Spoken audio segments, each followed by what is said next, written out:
Bismillah.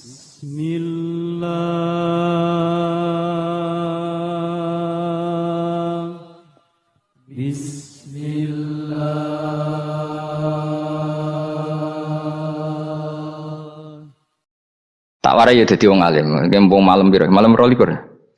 Selikur. Piro? Yes. Anggap ae Lailatul Qadar ora usah darani ganjil, sing darani ganjil ya sapa. Aneh-aneh. Lailatul Qadar ya mulai tanggal 1 Ramadan, malah ulama sedarani mulai ruwah, iso wis ke ruwah wingi. Wis bar. Wong kula sering tol Lailatul Qadar kadang mulut, kadang Dzulhijjah. Kula kan jenisnya on time. Kaya wong melarat, dene dhuwit pedak entuk THR. Nah wong marang pangeran ya Sawal selo besar ya entuk napa? Lailatul Qadar. Mergo Lailatul Qadar iku malam diturunane Quran. Quran itu turun Ramadan tok apa tau Sawal to? Sawal ya tau, Dzulhijjah tau. Dzulhijjah tau. Bolak-balik al-yauma akmaltu lakum turun to bulan apa? Dzulhijjah. Kowe ku mari amatir, itu angel terang. Sing darane Lailatul Qadar iku malam diturunane Quran. Quran turune iku piro? Ya macam-macam, Ramadan nggih bolak. Lah tapi ana kelas-kelas premium, ana kelas umum, kelas umum wis pokoke Ramadan. Sing ganjile dipilih salah sitok. Dadi iku pembatasan apa? Nah Quran dhewe turun coba surat paling terkenal, ayat paling terkenal al-yauma akmaltu lakum turun tanggal piro? Tanggal 9 Arafah Dzulhijjah haji wada. Padahal ta'rif Lailatul Qadar apa unzila fihil Quran. Ya tapi ilmu ini mari debat biasa. Umume wong ora takoki wong Gus nuzul Quran tanggal piro 17. Lailatul Qadar tanggal 21. Ya jare nuzulul Quran yo pas Lailatul Qadar. Wong-wong lak muni bingung nang wong. Nah aku sih ra bingung. Lho kowe ora tau mikir jajal. Nuzulul Quran sing resmi ning kitab-kitab tanggal piro? 17. Lailatul Qadar tanggal. Padahal Lailatul Qadar disifati apa? Malam turune. Doa, nek ora tau bingung ngono. Wah, ana kadang ngirim wong goblok, wong kok ayeme ngono. Ora tau mikir.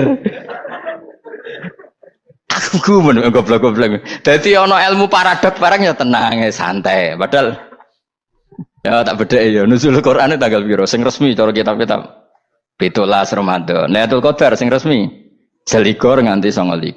Terus Lailatul Qadar iku wulan apa? Wulan diturunkannya Al-Qur'an. Berarti tanggal piro? Bocah dijak pinter ya kan inna anzalnahu fi lailatul qadar. Saya tak tahu. Nuzul Quran tanggal piro? 17. Lailatul Qadar. Seliko.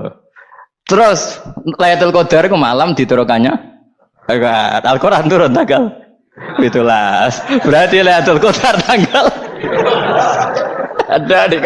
Ora tau iskal yo gumen mek wong-wong. Ya kok penak weh. Mulai dadi wong alim loro, Kang ora usah mari iskal. Ngatuk ditung bodho penak. Pokoke nuzul Quran tanggal piro Kang? 17. Lailatul Qadar selikur. Lha jare Lailatul Qadar pulang tujune Quran kok beda tanggale. Kan gak tau ge mikir. Alhamdulillah. Tanggal piro? Lailatul Qadar tanggal piro? Saiki pinter. Tanggal piro, Bos? Gitulah berarti sekeliwat. Jadi ilmu itu kabeh bingung no kan. Ya biasa bingung. Mulane yang bodoh barokah. Barokah. Barokah. Kula cara ora dipilih pangeran nggih milih dadi wong bodoh, tapi wong pangeran milih kula dadi wong pinter dadi tak syukuri wae. Tapi kadang kula iri, wong bodoh ku iri. Modele penak urip ngono. Santai. Ya saiki ya Lailatul Qadar ku sifatnya apa? Inna anzalnahu fi lailatul. Normalnya kan ainu nuzulil Quran yo ainu Lailatul Qadar. Berarti tanggal piro? Darawade lagi. Innalillahi wa inna ilaihi raji'un. Kita warai ilmu cara wong alim. Meskipun sampean boleh bantah siji yo kadang keterbatasan ilmu. Nomor loro hasud, bantah kan sebab macam-macam. Hasud. Nomor 3 bantah gue kegiatan. Kayak wong kuliah nak gak kritis kan darani ra pinter. Jadi cocok lah ya kudu bantah. Engko khas-khasan cerdas apa? Nomor 4, bantahan itu sifatnya wong wedok. Menang kalah protes. Berarti kowe ora lanang, berarti wedok, tukang protes itu wedok. Nomor 5, bantah itu berarti dia punya keiskalan tapi gak bisa keluar dari keiskalan itu. Jadi problem Anda ditimpakan ke saya, itu ya ora sopan. Problem-problemnya dhewe kok ditimpakan ke saya. Begini tak terangno. Hukumnya Allah Ta'ala itu ada yang berstatus itu lugu. Lugu itu ya lugu ummi. Karena agama ini memang ummi. Ummi itu lugu. Sehingga agama ini tidak perlu diterangkan. Ketika Abu Hanifah, agama ini ketika datang, itu orang lugu. Lugu itu murni. Murni itu proporsional. Sehingga sifat ummi itu baik. Misalnya saya bilang gini, rungono awas kena keliru. Kalau kamu sholat itu batal kalau makan. Itu ukurannya 1 upo apa 1 piring? 1 upo kan? Itu sudah batal. Terus kalau saya bilang gini, Cong nak tamu keimangan, itu 1 piring tak 1 upo. Enggak jawab ya?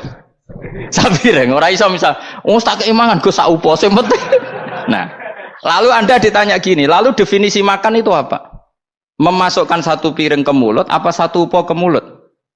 Dalam bab sholat, 1 upo ke mulut itu makan. Tapi dalam bab hormat tamu itu 1 piring.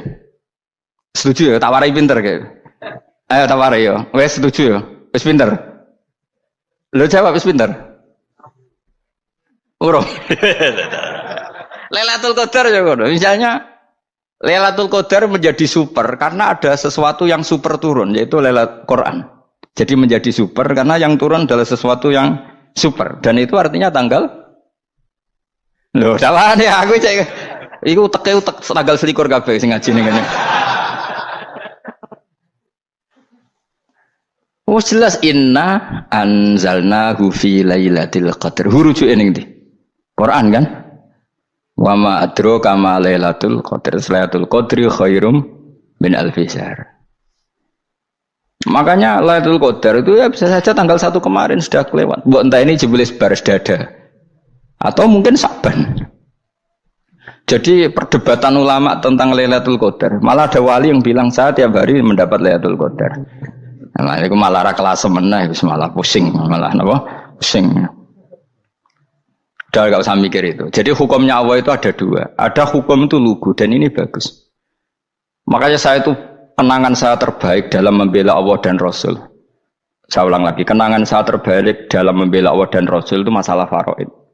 Dulu mungkin banyak yang ingat lah ketika tahun berapa lupa saya, tapi ada seorang menteri dan pakar Islam menggulirkan isu hak waris itu sama, lelaki dan perempuan sama. Alasannya karena perempuan sekarang kerja. Jadi gara-gara kesamaan gender kemudian mereka ingin bagi waris itu apa?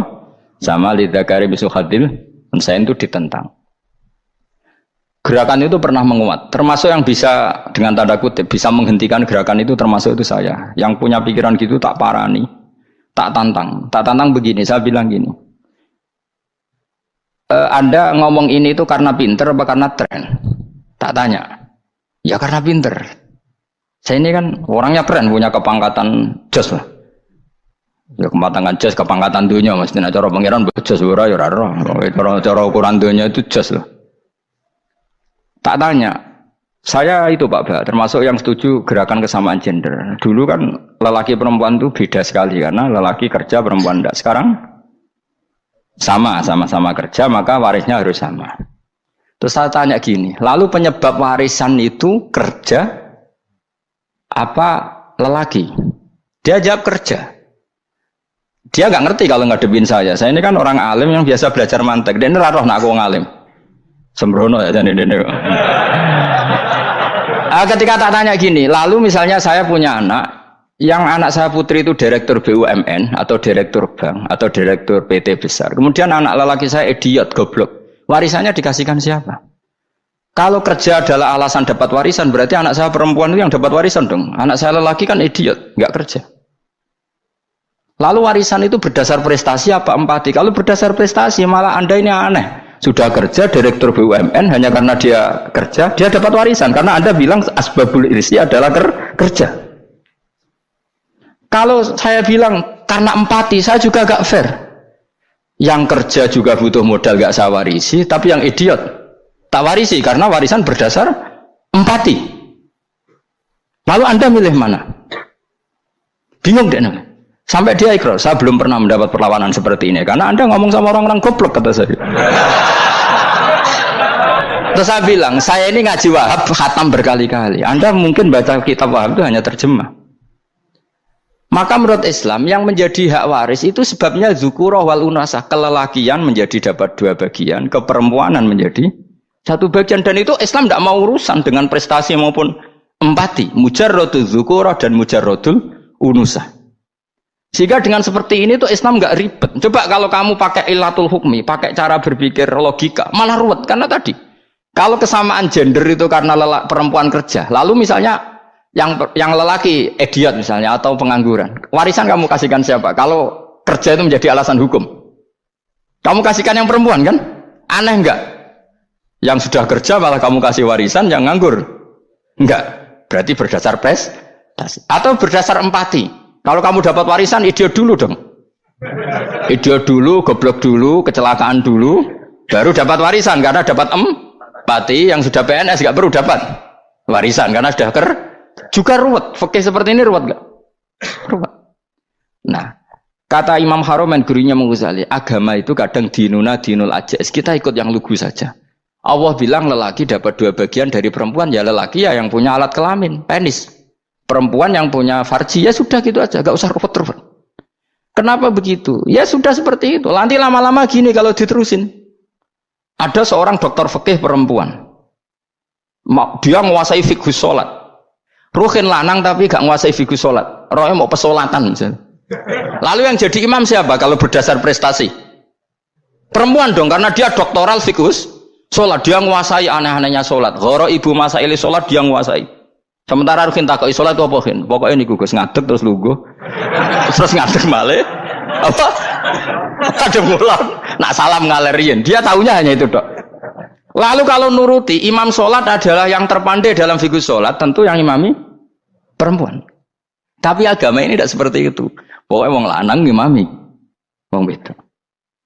Jadi makanya kata Imam Haromen dinuna dinul ajais. Sampai Said Muhammad itu sering ngutip beliau gini kan, Allahumma imanan ka imanil ajais, ya Allah.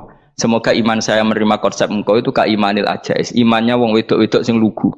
Ajus itu perempuan lugu yang sudah sepuh. Jadi misalnya ngukur anak seneng ya anak kono gedang goreng, ngekei duwe, ya lugu saja. Itu bagus. Daripada kamu pakai argumentasi, karena argumentasi ini sebetulnya kelihatan cerdas, tapi ada kebodohan masif. Karena tadi, kalau hak waris kita otak-atik dengan prestasi, maka yang pro empati akan protes. Paham ya?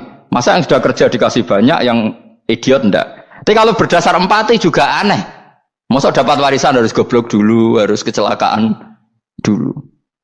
Maka Rasulullah pernah ngendikan ketika ditanya, lalu warisan untuk siapa ya Rasulullah? Nabi jawabnya lucu. Fali aula rojulin dakarin. Jadi Nabi sempat ngendikan kata rojul.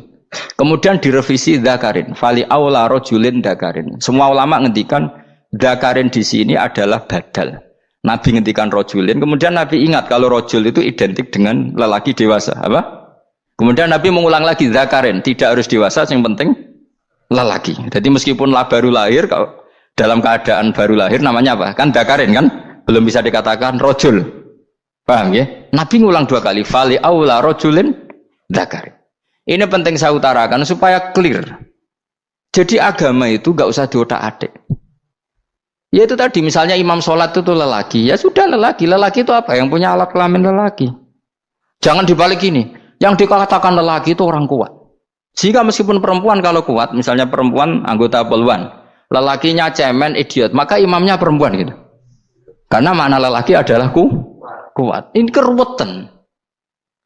Jadi agama itu tidak seperti itu. Nah sekarang kembali ke pilihan. Yang dikatakan pilihan itu orang hebat. Apa yang dipilih, apa berdasar definisi, apa berdasar kehendak yang milih. Loh kok mulai do pinter, tumben do pinter. Alam raya ini milik Allah. Dan semua di alam raya ini milik Allah. Maka dipilih tidak dipilih itu terserah yang punya, apa terserah kita. Apa terserah kriteria, apa terserah definisi. Dalam konteks kita sebagai objek diambil, tentu terserah yang punya. Kemudian Allah bilang, orang-orang itu saya pilih. Nah kalau milihnya Allah berdasar kepunyaan, tentu Allah boleh dong memilih orang yang sebetulnya berstatus dolim.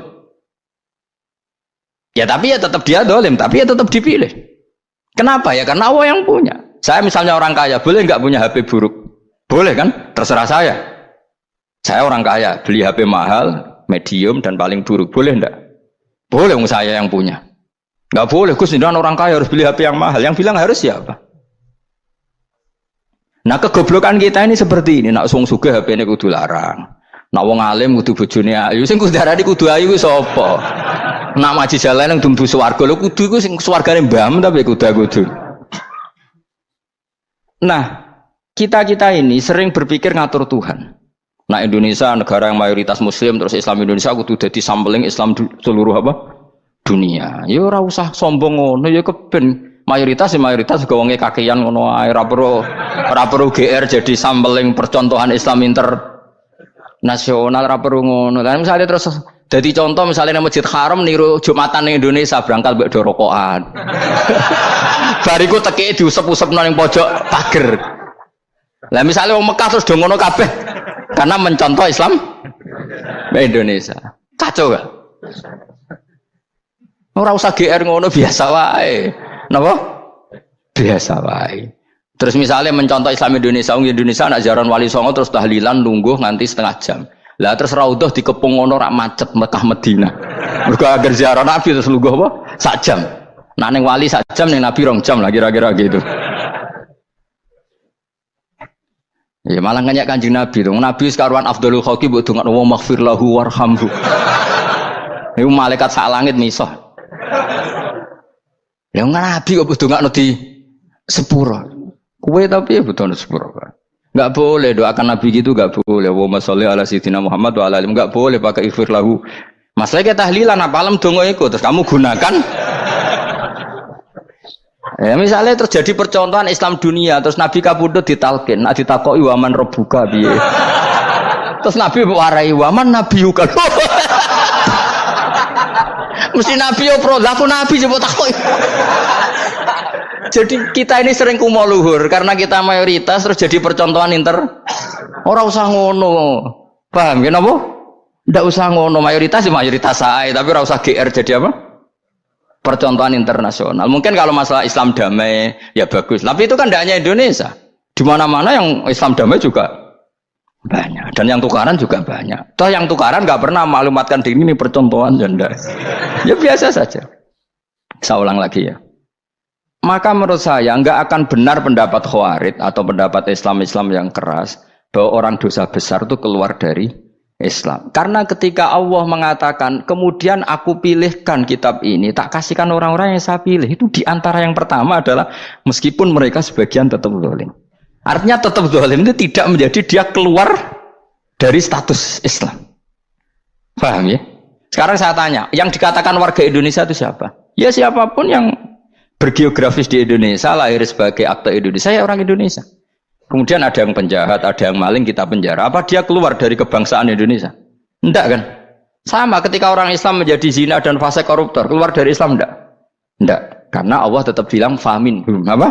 Faminhum. Jelas ya? Wes kayak ngarah Khawarij. Kenapa? Kalau Khawarij cara berpikir itu ekstrim. Setiap dosa besar itu mengeluarkan orang dari status Islam. Oh, itu bahaya sekali. Karena nanti kalau itu iya, kita akan kehilangan banyak orang nopo Islam. Makanya Nabi nanti ngendikan, saya berharap yang nanti masuk surga dari umatku itu separuh, 2/3. Itu kata ulama-ulama. Kalau kita pakai mazhab Khawarij, orang Islam itu tidak sampai 1/3. Karena banyak yang keluar dari Islam. Duwe keris gak Islam, duwe akeh ra Islam, nglakoni jimat gak Islam, nyekel patok gak Islam, dosa gede gak Islam, korupsi gak Islam. Terlalu banyak yang kita usir dari Islam. Lalu kita ngusir atas nama apa? Coba. Kalau atas nama Tuhan, kamu tidak Tuhan. Atas nama wakil Tuhan, Tuhan tidak pernah mewakilkan ke Anda. Orang-orang mandate. Yang kita tahu dari Quran ya ayat ini, tsumma awrasnal kitabal ladzina astafaina min ibadina. Kemudian kitab ini tak kasihkan orang-orang yang saya pilih. Dan orang yang saya pilih itu faminhum zalimul li nafsi. Dan sebagian dari itu adalah orang dolim. Dan itu jelas bagian dari itu. Artinya keluar apa masuk? Keluar apa masuk? Masuk. Meskipun ya yang dolim tetap berstatus Dalam kayak warga Indonesia ini semua warga Indonesia. Paham ya? Yang maling ya tetap warga Indonesia, meskipun ya tetap maling. Jelas ya? Betul nanti gitu. Makanya ahli sunnah itu pendapatnya falam nukafir mu'minan bil wisri. Kita tidak akan mengkafirkan orang mukmin hanya karena melakukan dosa. Kenapa ya? Karena Allah bilang faminhum setengah sangking itu masuk bagian. Dan itu luar biasanya Allah disebut istofaina. Tetap orang-orang pilihan. Maka ini penting saya utarakan supaya kita ini tidak sok-sokan. Terus yang zalimul nafsi pun potensi dimaafkan sama Allah. Asal dia tobat, dan tobat itu sama Allah nggak ada batasnya. Malam yuhur kiri sampai apa? Nafas apa? Terakhir. Dan kadang orang itu sebetulnya nggak niat tobat, cuma ada perilaku tertentu sehingga dan Allah itu simpati. Itu juga banyak yang diterima tobatnya Allah. Makanya kata ulama-ulama itu, istighfar itu tidak syarat diampuni. Yang menjadi orang terampuni itu kehendak Allah. Istighfar itu bagian kecil dari syarat-syarat itu. Bisa saja orang tanpa istighfar tapi diampuni Allah. Misalnya Allah dawuh wa yaghfiru ma duna dzalika limay yasha. Itu bukan limay yastaghfir tapi limay yasha. Contoh masyhur kan, kamu pernah dengar kan, ada orang nakal itu mau misah itu ya kira-kira lonte atau apalah. Dia datang pulang ketika melihat anjing ngeleti pasir, dia berpikir ini kehausan kayak saya. Kemudian dia turun ke sungai memberi minum anjing itu, kemudian Allah memaafkan dia karena itu. Pas itu di semua hadis riwayatnya dia tidak pernah istighfar. Telah punya perilaku yang menjadikan dia diampun. Banyak enggak seperti itu? Banyak, makanya wa yaghfiru ma duna dzalika liman yasha. Mayasa itu ya yang digedaki Allah. Bisa saja kalian ini sering istighfar tapi enggak dimaafkan Allah. Tapi delala punya satu perilaku yang cara Allah itu penting, kemudian dimaafkan. Kayak Saharatu Fir'aun itu dia tidak pernah istighfar, tukang sihir Fir'aun. Dia diampuni Allah, dikasih iman tuh gara-gara jadi wong Jogja. Terus ngono tok. Jadi pas mau duel adu sihir. Iku dalalah dekne mendingan ya. Qalu ya Musa imma antulqiya wa imma annakuna nahnul mulkin. Monggo jenengan riyen napa kula riyen. Dadi gara-gara dekne didikan Jogja niku. Lah wong ape duel, mestinya tarung itu semakin cepat mengambil kesempatan kan semakin menang. Ini sudah jelas tarung. Ngapunten jenengan riyen napa kula. Lha iku pangeran itu terus simpati. Wong kok sopane ngono apa? Akhirnya Allah memberi iman gara-gara apa? Imma antul kia wa imma annakuna nahnul mulkin. Monggo jenengan riyen. Lah Musa juga, Allah juga gak terima kalau nabinya kalah sopan. Sehingga Allah memerintahkan Musa adalah sopan. Mboten jenengan mawon. Jadi Nabi Musa qala bal alqu. Jadi Nabi Musa enggak jenengan riyen mawon. Jadi coba, itu kan unik. Dia tidak ingin diampuni Allah, tapi adalah dia sebenarnya satu perilaku yang menjadikan Allah itu simpati, yaitu kesopanan dia dengan Nabi Musa. Imma antulqiya wa imma annakuna nahnul. Nabi Musa juga bilang qala bal alqu, monggo jenengan riyen mawon. Akhirnya sakit, nggih nak ngoten. Makanya Fir'aun itu mangkelnya bukan main. Ketika pertunjukan itu akhirnya kan Saharatu Fir'aun kan kalah. Setelah kalah langsung iman. Maka kata Fir'aun, ini jelas Musa itu guru kamu. Cuma pura-pura saja kamu pro saya. Lah buktinya apa? Jare buktinya tadi monggo-monggonan gitu. Makanya Fir'aun bilang innahu lakabirukumul ladzi 'allamakumus sihr. Wah, itu mesti Musa itu gurumu. Padahal dia gak kenal sama sekali. Cuma gara-gara monggo-monggonan tadi itu akhirnya terus pikirannya Fir'aun. Wah, mesti harus kenal suwi mau gayane tok. Mergo gara-gara monggo-monggon, monggo jenengan riyen. Mboten, monggo jenengan. Jadi makanya sampean jangan putus asa. Makanya keliru sekali kalau kita bilang diampuni Allah nunggu istighfar. Enggak. Tentu istighfar penting, kita sepakat. Istighfar itu penting, kita sepakat. Tapi itu tidak satu cara-caranya Allah untuk orang bisa diampuni. Nabi misalnya ngendikan ana wa kafilul yatim kahateni fil jannah. Coba. Orang sering istighfar sama kafilul yatim, kira-kira surganya cepat mana? Cepat kafilul yatim meskipun enggak istighfar. Kalau istighfar terus tapi medit ra karuan. Tak jamin pun rokok alamatnya medit jelas nen rokok aku roh. Terus jelas. Al-bakhil itu qoribun minan nar, jelas alamatnya deket-deket situ lah, paham ya? Wis jelas as-sakhi qoribun minallah, qoribun minan nas, baidun minan nar. Nah al-bakhil baidun minallah, baidun minal jannah, qoribun minan nar. Jadi wong medit itu ya deket-deket situ alamatnya sudah jelas deket-deket neraka. Ana wa kafilul yatim kahateni fil. Berapa Apa semua yang dimaafkan Allah Nabi nyebut syaratnya istighfar? Kebanyakan malah enggak. Orang alim misalnya. Makanya orang alim kalau jarang istighfar kamu enggak usah iri. Orang alim tuh mulang tok, itu langit bumi mintakan ampun. Wa innal alima lastaghfiru lahu man fis samawati wa man fil ard hatta khitan fil bahr. Orang alim itu otomatis dimintakan maaf oleh langit dan bumi sampai iwak ning laut. Mulane jendur aku sebab jarang istighfar. Aku sing istighfar iso akeh sembrono. Langit bumi no. Mulane kula nu jarang istighfar bukan karena saya sombong, memanfaatkan istighfar mereka, no. Dan saya yakin itu lebih mandi timbang istighfar saya. Mun koman fis samawati nglebokno Jibril, Mikail, orang-orang keren, no, makhluk-makhluk no, keren. Saya baru cari hadis yang wa innal muta'allim sing ijek belajar tapi belum ketemu. Nanti kalau ketemu tak kasih tahu apa? Karena hadisnya yang saya baca masih wa innal alim apa? Orang alim jadi agak ketat.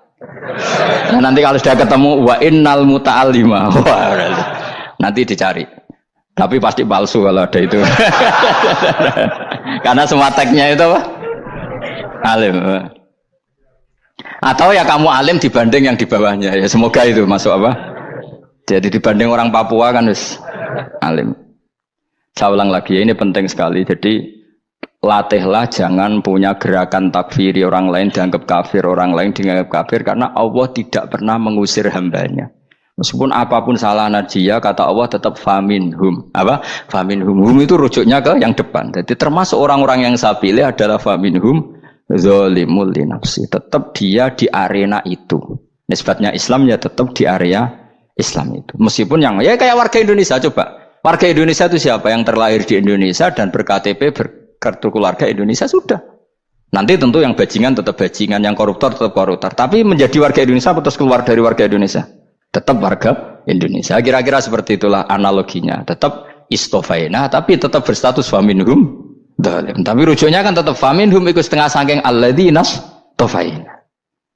Mulane ngaji sing tenanan. Kowe ora usah anut khawarit. Khawarit ku apa ngamukan. Sidik-sidik wong liya salah itu apa-apaan. Loh saya juga mangkel be wong dolim. Semua orang soleh mangkel be wong dolim. Tapi ya dihukum saja. Misalnya dalam Islam ada qisas, ada had, ada hadul qadzab, hadus sariko. Ya hukuman saja. Tapi hukuman itu tidak bisa menghilangkan status.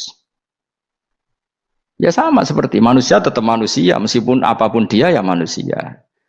Ya tadi misalnya manusia itu siapa? Ya manusia itu ya manusia.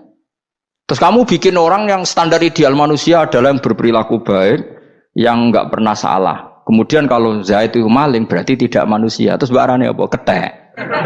Tidak bisa. Makanya kembali lagi dinul aja. Kamu bikin definisi manusia itu tidak usah seangkuh itu. Manusia seperti ini manusia ya sudah. Maling ya manusia, orang soleh ya manusia, orang sedengan ya manusia. Lelaki itu apa? Yang punya alat kelamin penis itu lelaki, titik sudah. Sehingga nanti warisannya ya dia lelaki. Sholatnya dia bergaya. Kamu tidak usah bilang gini, lelaki adalah yang cakap memimpin, yang maco, yang kuat. Jika kalau tidak seperti itu namanya perempuan. Terus kamu membolehkan yang seperti ini jadi makmumnya perempuan. Imamnya perempuan sing maco. Kacau enggak kalau agama nuruti logika-logika itu? Enggak, jawab aja. Kacau. Lalu lucunya sekarang banyak kecerdasan yang mengarah ke sana. Makanya agama ini jadi kacau. Karena sudah ada dinul ajais. Agama ini agama ummi. Ya agama ini agama ummi. Kata Allah huwaladzi ba'atsa fil ummiyin. Ummiyin itu lugu itu polos. Jadi kalau orang polos misalnya gini. Ini apa? Kira-kira kalau jawab orang polos ini. Jam. Bagus kan jawab jam. Jam untuk apa? Penunjuk waktu. Ya sudah seperti itu. Tapi kalau orang engkek. Ini itu apa jam? Itu barang murahan. Bulat kan oleh jawab. Ono numpak mobil carry itu apa? Itu black melaku. Yang mobil itu Alphard. Jadi kacau. Enggak boleh agama dibawa ke sana. Apa? Agama di sana dibawa ke sana. Nah itu madzhabnya ahli sunnah apa? Wal jamaah. Ketika Rasulullah ngendikan la yu'minu ahadukum hatta yuhibba li akhi, ora kok diarti ini ora iman. Jika yang menyala itu tidak iman, tidak seperti itu cara mengartikan ahli sunnah wal jamaah. Karena status itu tidak pernah hilang.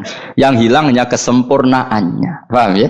Kesempurnaan kita jadi manusia hilang karena kita maling, karena jadi koruptor. Tapi tetap kita manusia. Kesempurnaan kita sebagai orang mukmin hilang kalau kita fasik. Tapi kita tetap mukmin. Paham ya? Makanya setiap hadis gitu kata ahli sunnah la yu'minu imanan kamilan. Wes dong ya. Dong.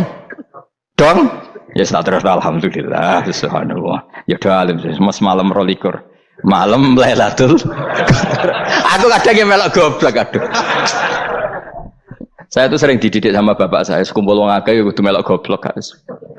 Makanya bapak itu kalau ada orang pidato, bapak kan juga nggak suka pidato juga, tapi ya kerso kadang-kadang. Saya pun kadang-kadang kerso. Asal sing utus pernah guru, pernah sepuh kadang kerso. Nah, bapak nak pengajian diomongin balik dari bapak, malah bingung. Ngomong apa wae. Coba kita dengan PD-nya bilang Lailatul Qadar itu 21 sampai berapa? 29. Lailatul Qadar. Warna itu malam Lailatul Qadar. Lalu Lailatul Qadar keren tuh karena apa coba? Karena nuzulul Quran. Lalu nuzulul Quran tanggal 17. Lalu Lailatul Qadar tanggal berapa? Oh, ada nih. Alhamdulillah. Tapi ini jangan jadi keiskalan yang masif itu sudah difitnah itu.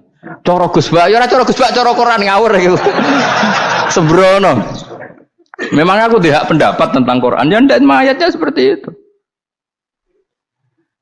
Maka yang benar, Lailatul Qadar itu kata ulama-ulama dulu, orang yang beramal soleh, ya itu sudah anggap saja dapat Lailatul Qadar. Ora usah ndelok esuk-esuk ndelok srengenge blerengen ta ora. Nek ora blerengen berarti untuk Lailatul Qadar. Jan mendung kan blereng iki.